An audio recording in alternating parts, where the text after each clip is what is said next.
Shalom, Israel. It's that time again. The ISUPK, under Commanding General Yahana, presents the Lord's 57th Annual Passover. That's right, the Lord's 57th Annual Passover, April 4th, 2026, in Houston, Texas. All Black, Hispanics, and Native Americans are commanded to observe the Lord's Passover. This will be the biggest Passover to date. You do not want to miss this. Fresh lamb, fresh wine, and bitter herbs as commanded by the Most High. Only $200 per person ages 17 and up. The biggest event of the year. There is only one Passover, and it's under Commanding General Yahana. See you there, Israel. Shalom. Nobody else there to compare to. Train for war, men of war, and war like apparel. Prefer our leaders, can't get between us. Watch where you stepping.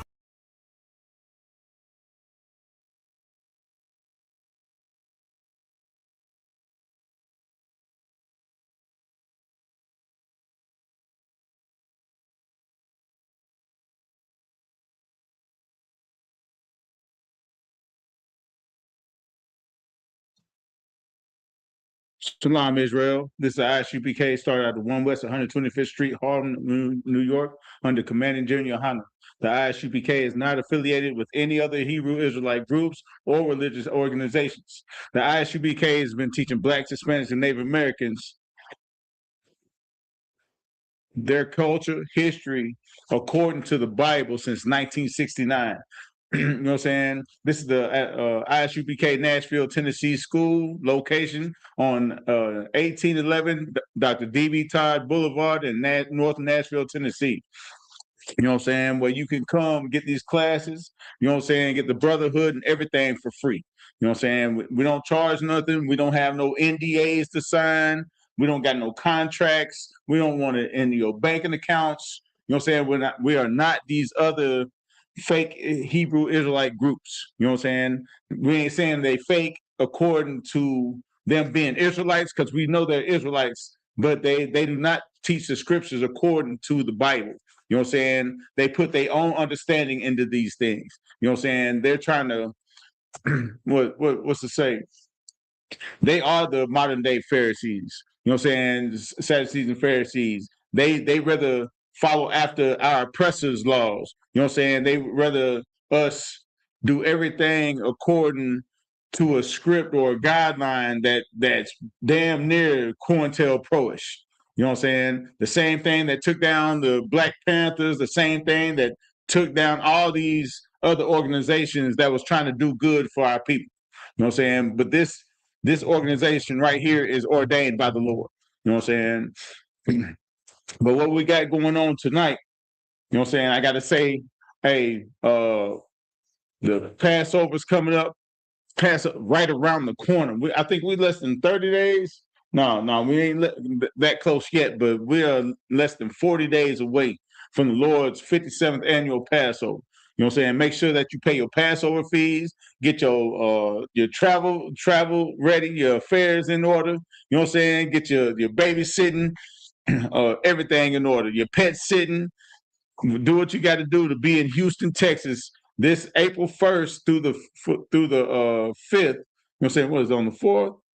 When's the Passover? On the 4th. But make sure that you are there. You know what I'm saying? It's $200 for every person that's 17 and over.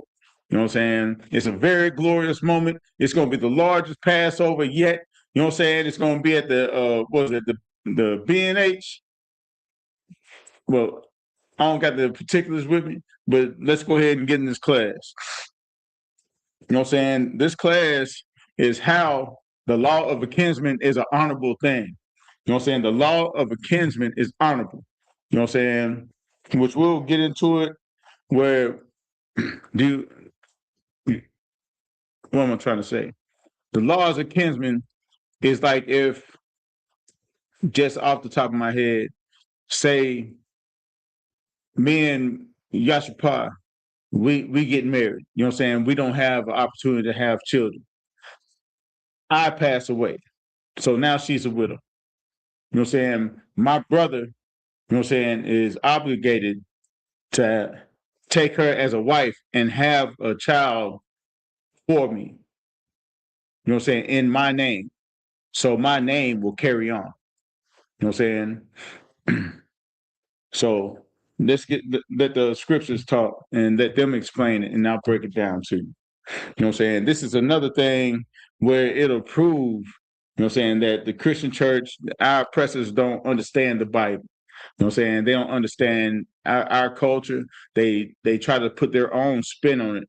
So we'll follow after them. If we don't have the understanding and they keep us from having understanding of our culture, you know what I'm saying, then they can dictate and say anything within in that. You know what I'm saying? And just like they have been doing, you know what I'm saying, with Christ being turned Caucasian. He looked like Patrick Swayze, you know what I'm saying, standing in the wind. So let's get to it. The first I'm gonna go to is Deuteronomy chapter 25, verse 5. You know what I'm saying? And we're gonna see where this uh where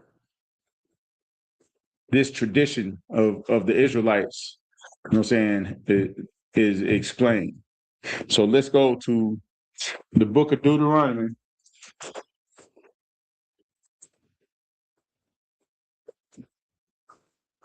So about 25 and 5.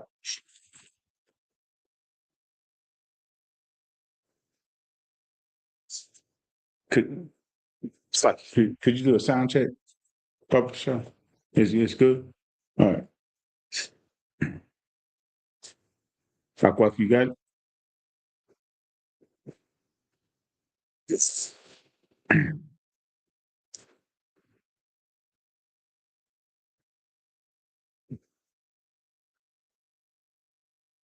Okay.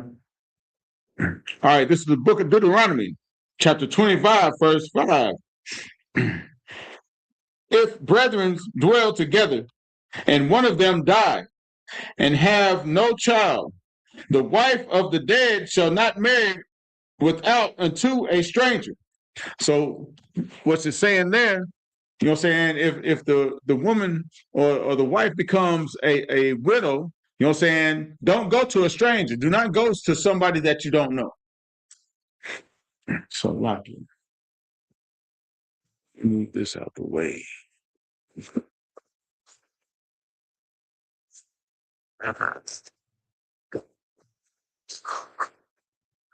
Bear with me. Keep on wanting to look down at the screen. Don't somebody that you don't know. Just like how most times people in today's age, you know what I'm saying, whenever there's not any honor in the family, because when a widow passes away without child, they want to say let her mourn, of course, but then she'll just go off and find somebody else. You know what I'm saying? She'll go cry on somebody's shoulder at work, or somebody that they grocery store.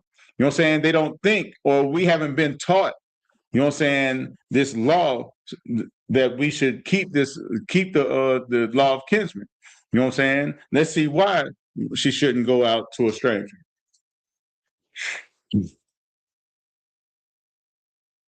Her husband's brother shall go in unto her. You know what I'm saying? Her husband's brother. You know what I'm saying? Because you want to keep, what's that? Sure. Oh, I'm not worried about that. They want to keep everything inside the family, type net. This is almost like an inheritance. You know what I'm saying? Don't go out into a stranger. Stay within the family. You know what I'm saying? Because you've married into the family already anyway. You know what I'm saying? Let's keep reading.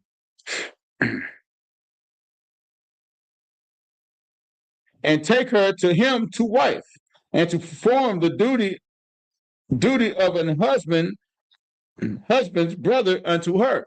You know what I'm saying? That's the same thing. He is the kinsman. He is the duty of a brother. And the thing, the duty of a brother, because I, you know what I'm saying? Because what they always say, if you die before me, I want you to be happy.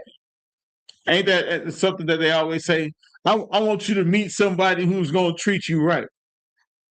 So in this world that we live in, you know what I'm saying, that's a hard thing to do. You know what I'm saying? To find somebody that's going to treat you right, that loves you for you. You know what I'm saying? One thing that you know, if your husband's brother, you know what I'm saying, which the, in our community or our culture that we court.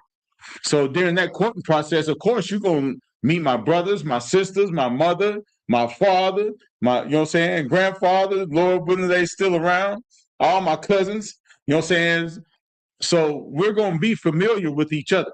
You know how my household runs. You know that we keep the law, statutes, and commandments, that the law is not done away with. You know what I'm saying? So that you're gonna be honored in this house.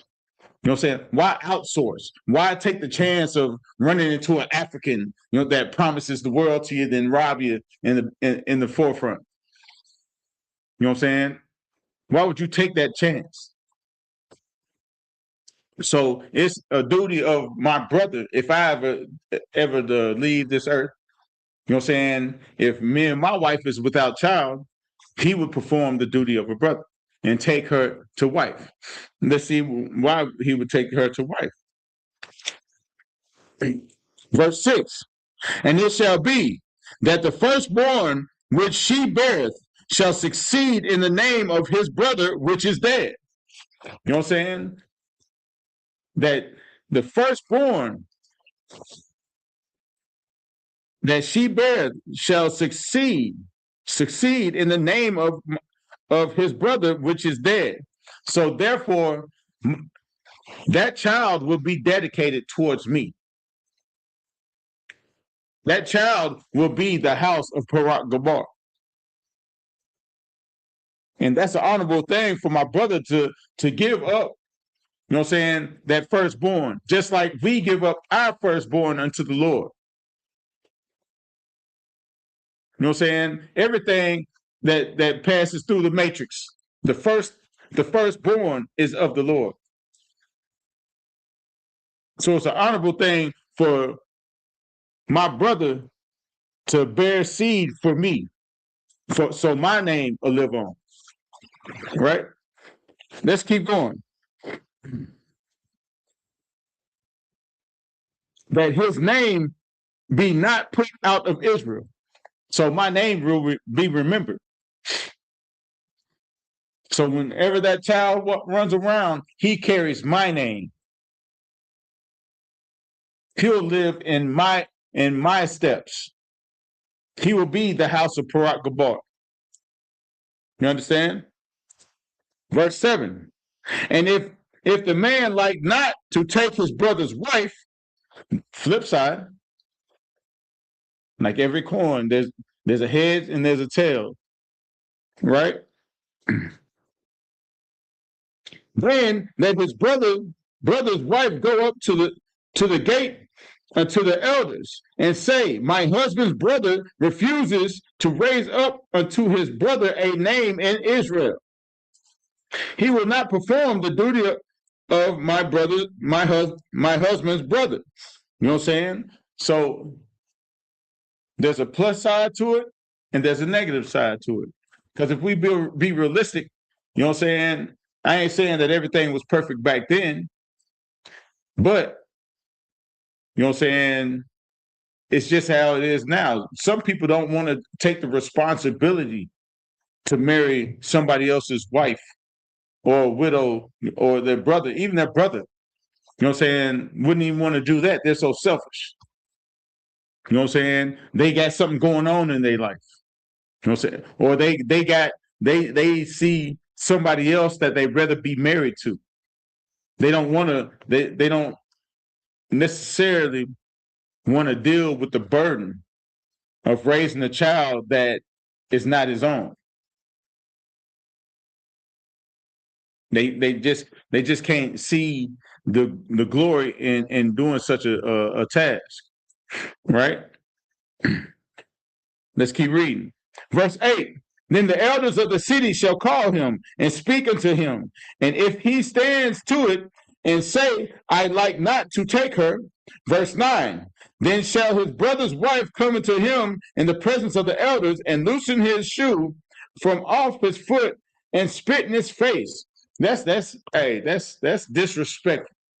This is how dishonorable turning away to being your doing the husband, being a husband's brother, to saying no, not wanting to raise up your brother, keeping his name alive in Israel. You know what I'm saying? Everybody wants to do something in honor of, but would you take this step? Do you love your brother enough to want to keep his name alive? There's a lot of things that you have to ask yourself.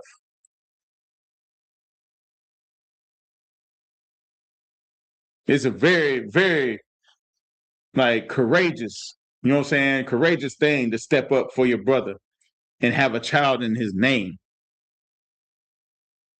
knowing it won't be your child, but you'd have to raise this child with his wife or with the deceased wife, your brother's wife. Let me see. Hold on. Well, let's go to a situation. Next, we'll go to Genesis chapter 38, verse 6 through 10. And we'll see where this came from, how this became a part of our law for us. And really, if you think about it, it had to be, it lets you know that the law has been here forever. This next verse right here.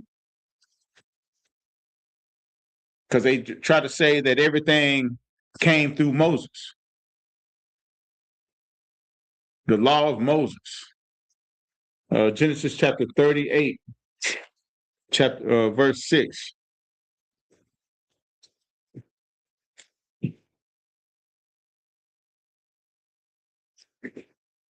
Genesis chapter 38, verse 6. Because everything, whenever the Most High breathed the breath, gave Adam the breath of life, you know what I'm saying? That was the law. What to eat, what not to eat. You know what I'm saying? What was clean, what was unclean. You know what I'm saying? Everything was given unto Adam. There was more than just Adam and Eve. You know what I'm saying? That narrative is such BS. So how the Christian church understands that everything's made through incest.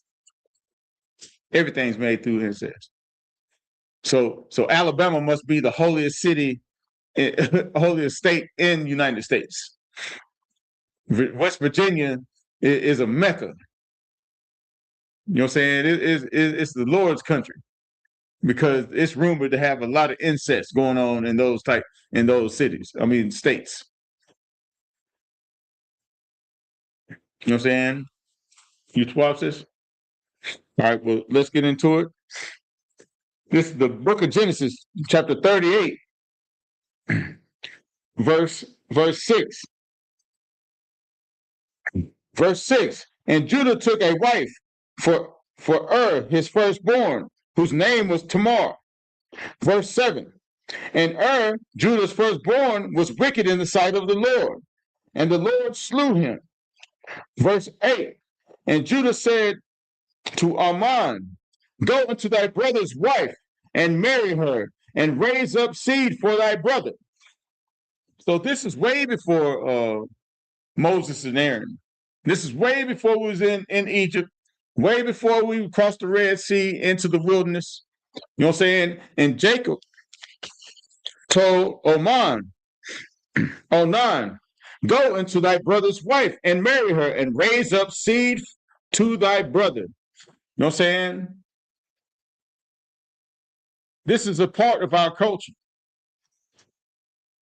So right now, in this captivity that we're in, it's not normal. You know what I'm saying? We are not used to this. We have been brainwashed by the oppressor's ways. You know what I'm saying? They rather have homosexuality and what's that? Transgenderism and what was that? Alternative lifestyles instead of what's written, thus saith the Lord. What's written into the Bible. You too well? Yeah. Clear on this. Yeah, we'll have to do something with that. But they rather have us follow after their ways. You know what I'm saying? Their laws. They're making abortion. You know what I'm saying? They rather us not have children at all. They really want us to see us wiped away. But the Lord said that we'll be numbered by the sands of the seas. You know what I'm saying? And this process right here is an honorable process that'll keep one of your loved ones' name still circulating in the earth. You understand? Let's keep reading. Verse 9. And Onan knew that the seed should not be his. And it came to pass when he went into his brother's wife that he spilled it on the ground. So he just dishonored his brother. He just disobeyed his father, which this is a law. We don't think Jacob just made this up on his own, dude.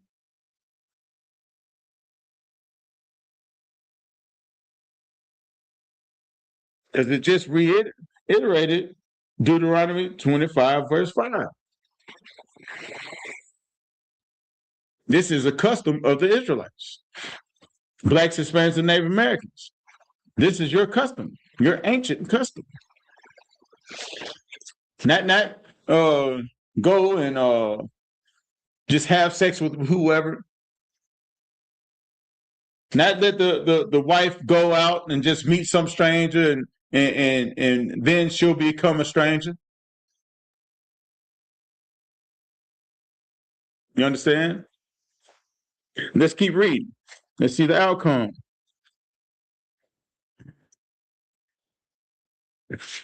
Verse 9. And Onan knew that the seed should not be his. And it came to pass when he went to his brother's wife that he spilled it on the ground, lest that he should give seed to his brother.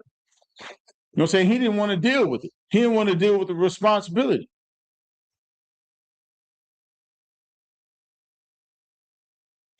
Verse 10. And the thing which he did displeased the Lord. Therefore, he slew him also. So, you know what I'm saying? There was no winning. He wasn't going to win. He should have just been obedient.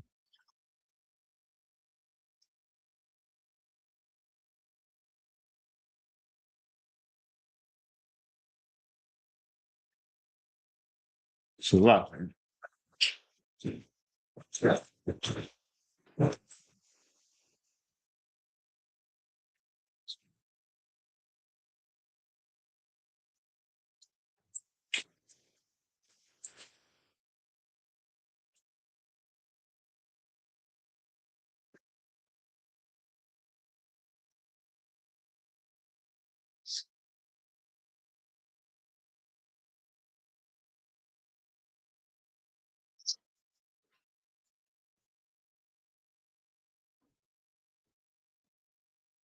It's lucky. Let's keep that window, that curtain open.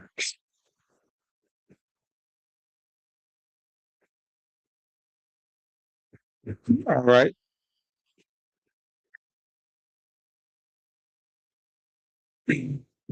Verse 11. Then Judah to Tamar, his daughter-in-law, remained a widow at his father's house until Salah, my son, be grown. For he said, lest peradventure he die also, and his brother as his brethren did. So therefore she was preserved as a widow, so the younger son would grow up. You know what I'm saying? So that's the custom right here. So let's go to see if they followed the same custom in the New Testament. You know what I'm saying? Because you know how the Christian church always say, hey, the law's done away with. You know what I'm saying? When Christ got here, he done away with the law, even though that he says not one jot or one tittle. Hold on, Slocky.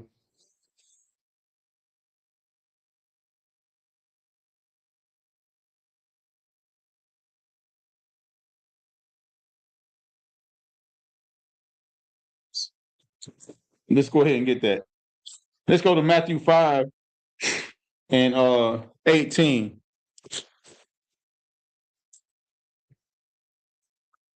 Matthew 5 and 18. Because if we don't know by now, Blacks, Hispanics, and Native American, that the Christian church, Catholic church is full of crap, that all they do is lies, all they tell is lies, all they want is your money. That's what drives the Christian church. Your money. He wants a Cadillac. He gonna lock you up in the church, asking for $10,000. Every member in this church to give me $1,000. Hey, usher, lock the door. Lock the door. They ain't trying to teach you nothing that's true in this Bible. You know what I'm saying? They got a pre-written script of prosperity, pre-written script of if you tithe with all your soul, God will heal you. You know what I'm saying? They done turn the Father's house into a gambling spot. You know what I'm saying? It's to knock us all over again. If you from Nashville, Tennessee, and you old school, you know about Tanakas out North Nashville. They turned the church into a whorehouse, a gambling house, a den of thieves. That's all the church is nowadays. They got a bunch of smooth words, make you feel good, play the music, fly down from the ceiling, shoot some fireworks. It's a big distraction. Have you looking everywhere but where you need to be looking. That's in the scriptures. They don't know any breakdowns of the scriptures. They're afraid to say that Christ is black when it's in the Bible. But now Christ's image does not matter. But you got white Jesuses all over the city, all over the world. Christianity is white supremacy. It's the main tool to destroy Blacks, Hispanics, and Native Americans' minds and spirits. The main tool. It's not meant to fix.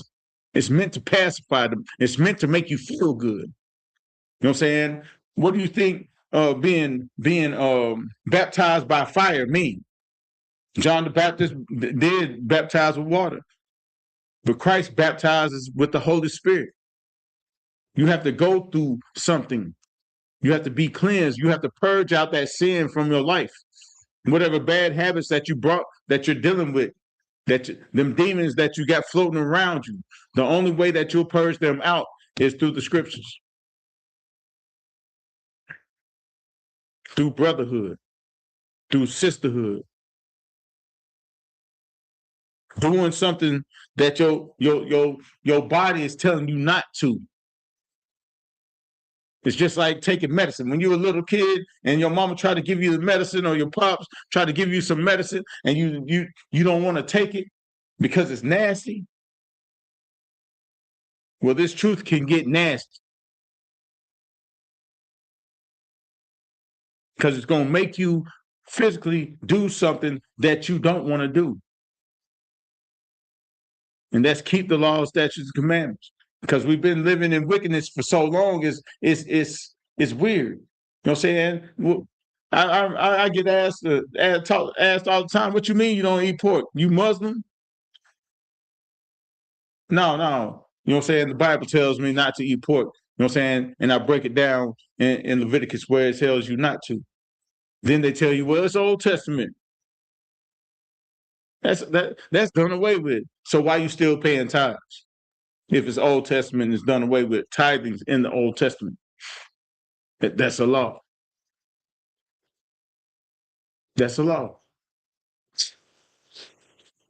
So the law is done away with. So that means I can go kill. I can go steal. I can go sleep with my brother's wife. We can do that now, right? We can do it. I don't think so. So if I get caught sleeping with somebody's wife, what does that man want to do to me? He want to kill me off with his head. You know what I'm saying? So how can you get rid of the natural law and order? You can't. There's always going to be a law. As the sun goes up, sun goes down, trees grow leaves and fruit.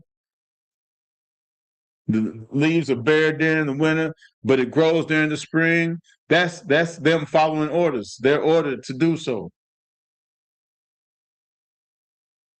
It's a cycle of life. But anyway, let's get this Matthew chapter 5, verse 18. And these words are, you got what color is written in? These colors are written in red. So this is Christ talking. This is Christ talking. And I don't see how the Christian church wiggle out of this. They it's like they playing dodgeball and they dodge this one. You know what I'm saying? Verse 18. For verily I say unto you, till heaven and earth pass. Is heaven still here? Is the sky still here? You look up, it's blue skies or clouded skies. The heavens are still here. And earth pass. We still walking on ground. We're still walking on ground. One jot or one tittle shall in no wise pass from the law. That's point blank. That's like a bullet. The bullet Charlie Kirk took. Point blank. You can't weasel around it. You can't make it be anything other than that. No line or no dot, no jot or no tittle shall no wise pass from the law till all be fulfilled. Verse 19. Whosoever therefore shall break one of these least commandments and shall teach men so, he shall be called the least in the kingdom of heaven. So just think of it. All of your Christian pastors, all your Muslim imams, they're already there. They're already going to be the least. All these so-called Black, Hispanic, and Native American religious leaders will be called least in the kingdom of heaven. But whosoever shall do and teach them. So if the law's done away with, if Christ done away with the law, why is he saying this out of his mouth right now? Whosoever shall do and teach them, the same shall be called great in the kingdom of heaven. I want to be great. I don't know about anybody else. I know about the brothers and sisters in the ISUPK. We want to be great. We want our crowns. We want rulership. And we want order. We want decency, order, and discipline. How can we rule? That's why we're in the position we are now. We don't have any discipline. We don't have law. We don't have a moral compass. We've been taking the scraps, EBTs, and food stamp vouchers, and WIC vouchers, spiritually from the oppressor, from the devil that the Bible speaks of. Now our people are in disarray. Now, our people don't understand or look at us like we're crazy whenever we talk about the law of a kinsman, the duties of a brother.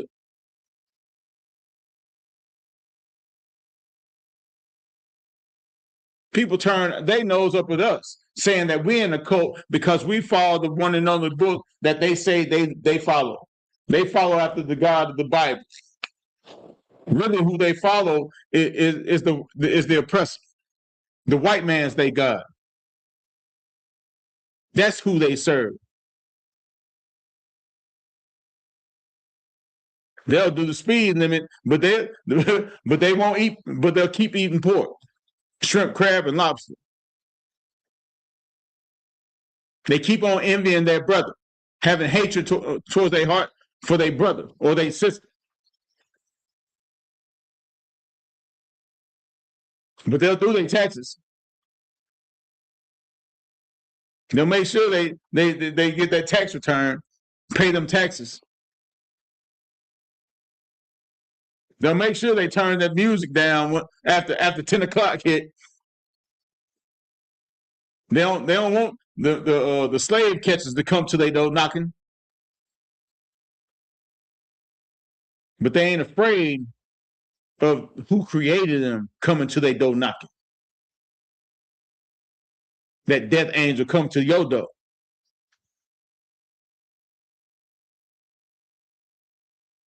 But let's get back on track. Let's go to Matthew chapter 22, verse 23.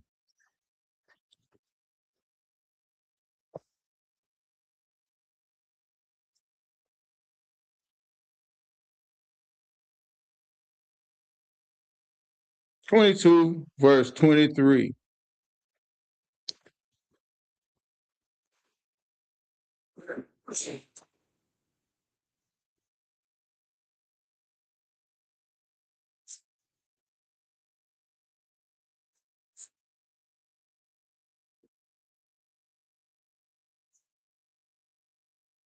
It's what?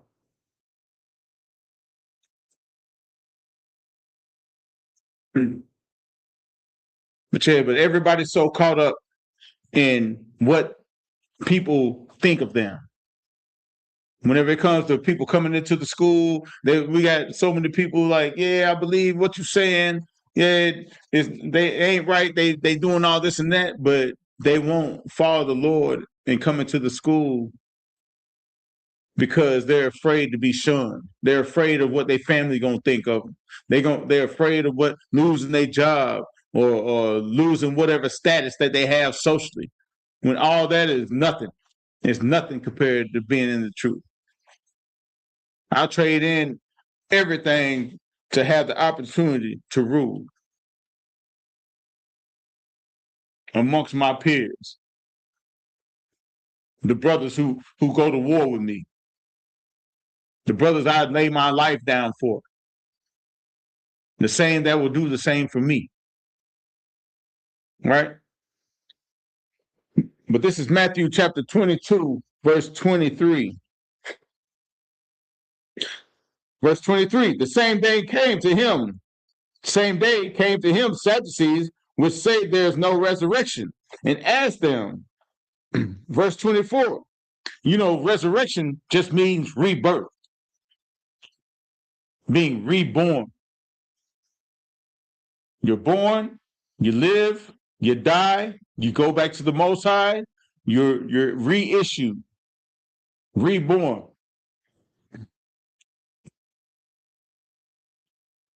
Verse 24, saying, Master, Moses said, if a man die having no children, his brother shall marry his wife.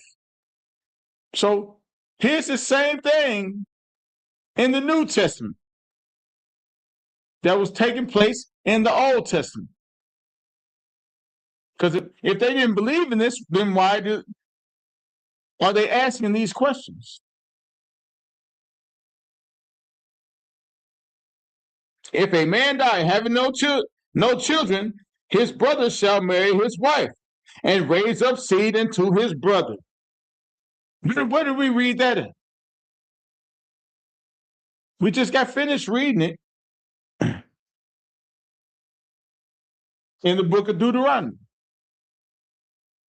We just got finished seeing Jacob telling Judah, Israel, telling Judah or Onan to lay with his brothers, his widows, his brother's widow, so he can raise up a son for him. Verse 25. Now there were thus with us 7 brethren. At first, when he had married his wife, deceased, and having no issue, left his wife unto his brother. Verse 26. Likewise, the second also, and the third unto the 7th. Verse 27. And last of all, the women died also. So why are they asking this of Christ if the law's done away with? This is a part of our culture.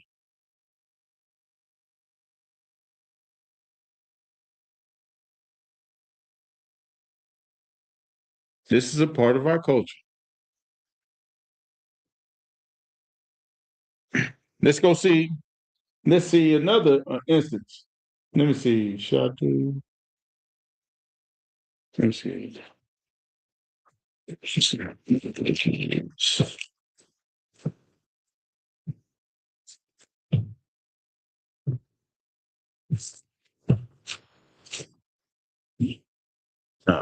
Go to Ruth chapter 3, the book of Ruth.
Started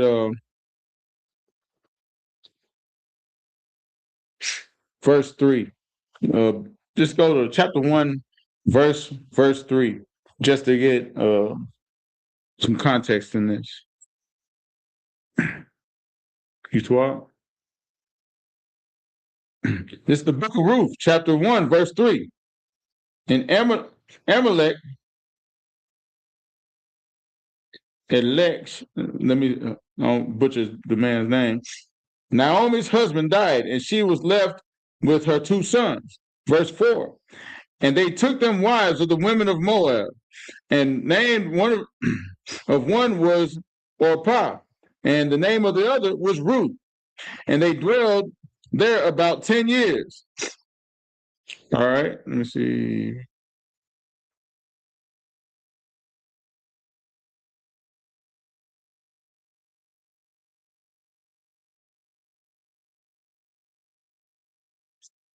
Let's see. Salakia.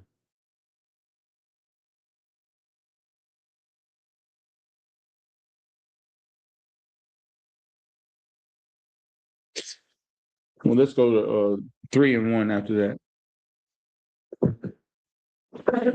So, in a nutshell, they was married, and during the famine, the sons passed away with no child. Right?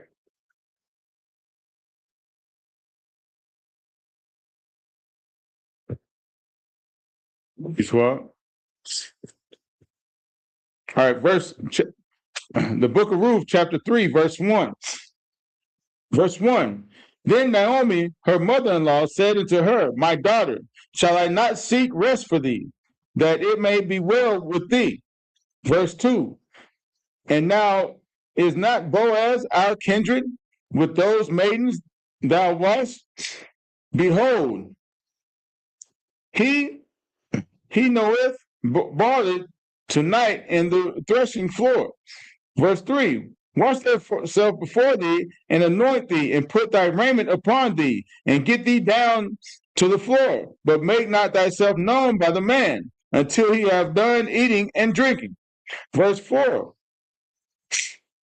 It shall be when he lieth down, that thou shalt mark the place where he shall lie, and thou shalt go in, and uncover his feet, and lay with thee, and he will tell thee what thou shalt do. Now, this is a situation where Boaz, which is a near kinsman to Naomi,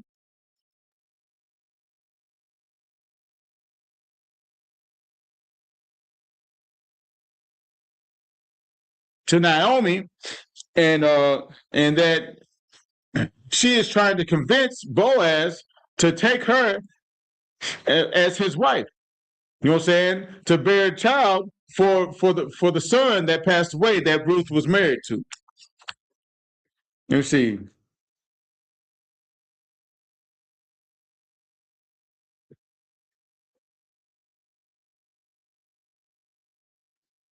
Let's drop down to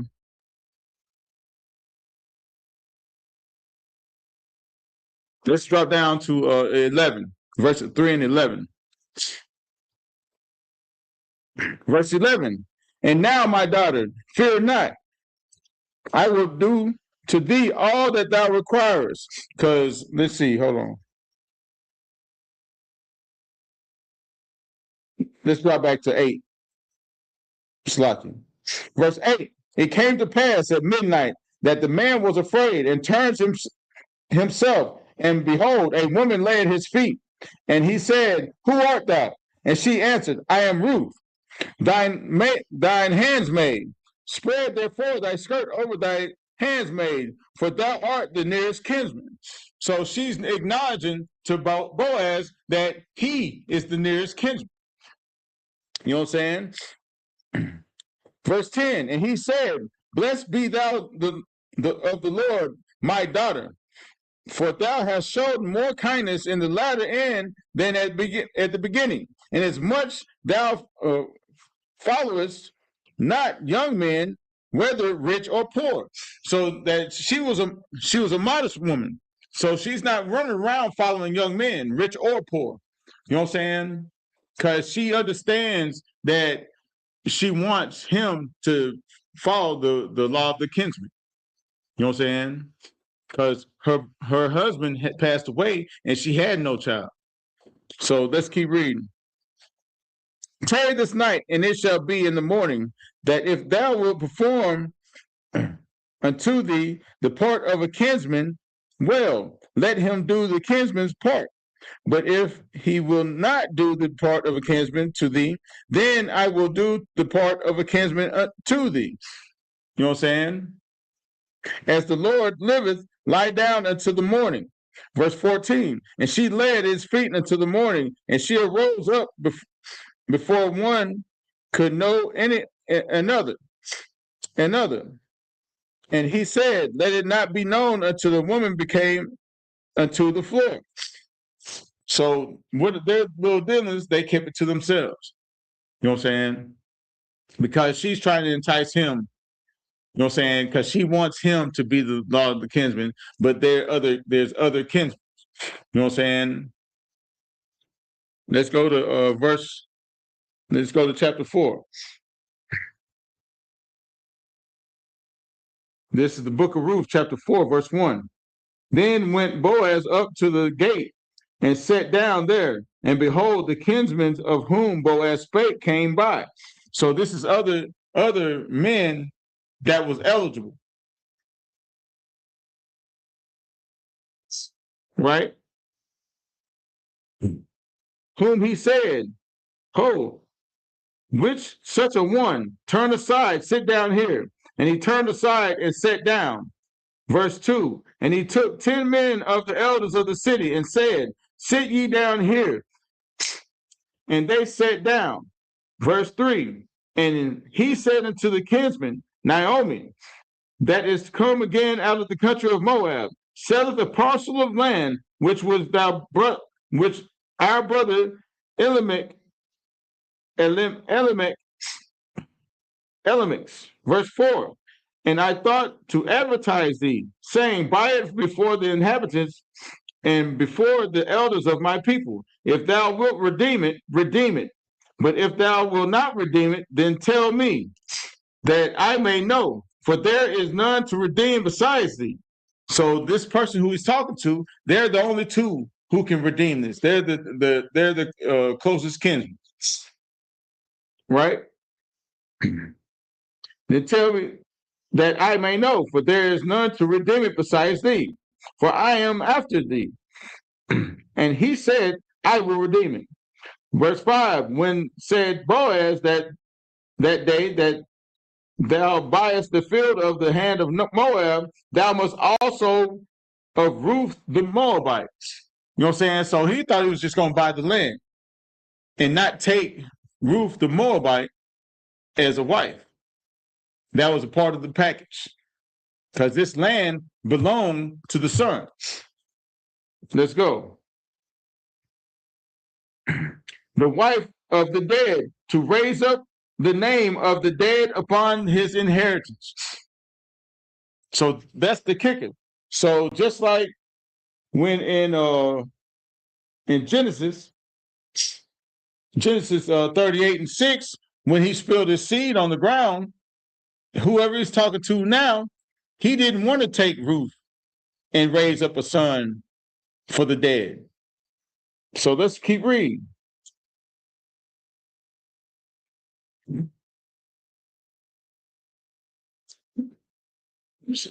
Verse 6, and the kinsman said, I cannot redeem it for myself, lest I merit mine own inheritance. Redeem thou the right to thyself, for I cannot redeem it. Verse 7, for this was the manner in former times in Israel concerning redeeming and concerning changing for to concern all things. A man plucketh off his shoe. Here goes his shoe. when the lady, when in Deuteronomy 25, when the person didn't want to redeem it, she spit in his face and took off his shoe. But this is cordially between two kindred about the situation, and gave it to his neighbor, and this was a testimony in Israel. Verse 8, therefore the kinsman said to Boaz, buy it for thee. So he drew off his shoe. Verse 9, and Boaz said to the elders and unto all the people, ye are witnesses this day that I have bought all that was Elimelech's, excuse me, I'm butchering his name, and all that was Chilion's and Mahlon's of the two hands of Naomi. Because you got to think, because one rib of the son went back to her people, and Ruth said that let your God be my God. You know what I'm saying? Let her power be her power, her authority be her. They would share the same authority because she didn't want to leave Naomi. Verse 10, moreover, Ruth the Moabitess, the wife of Mahlon, have I purchased to be my wife, to raise up the name of the dead upon the inheritance. You know what I'm saying? So therefore, that inheritance wouldn't leave that family. It wouldn't get spread, or it wouldn't get took by somebody else. So the inheritance of Mahlon's would stay with that child. In that name, in the name of Mahlon, in the house of Mahlon. But Boaz played his part in the law of a kinsman, or the law of a brother. that the name of the dead will not be cut off among his brethren, and from the gates of his place. Ye are witnesses this day.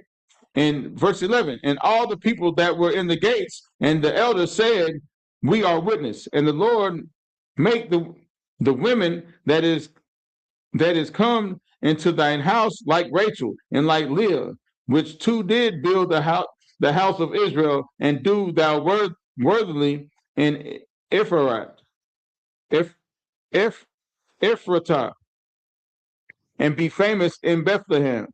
You know what I'm saying? And if she ain't famous, she's surely famous. You know what I'm saying? Ruth, Boaz, they are part of the lineages of Christ. You know what I'm saying?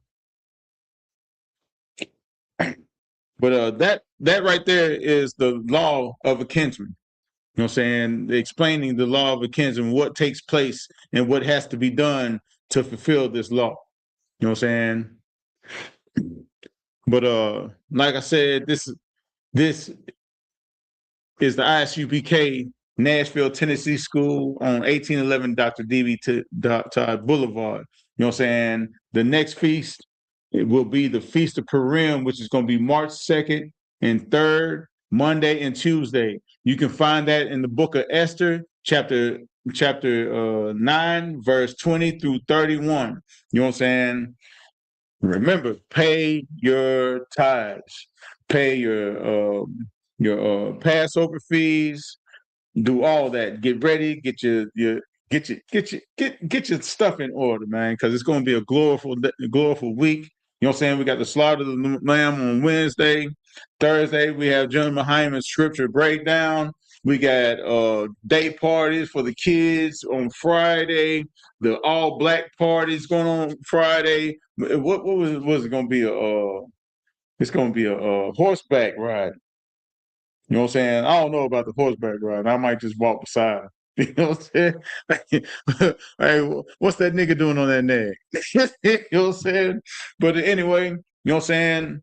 I hope that this was very enlightful for you. You know what I'm saying? Enlightful for you. You know what I'm saying? But this is the ISUBK, started out of 1 West 125th Street, Harlem, New York, under Commanding General Yohana. The ISUBK is not affiliated with anybody, any religious organization, or Israelite groups. You know what I'm saying? And the ISUPK has been affiliated since 1969. You know what I'm saying? If you want to know the truth, if you want to know how to fight your demons and become a new man or woman, you know what I'm saying? Get in class, please. You know what I'm saying? But that's my time. Shalom.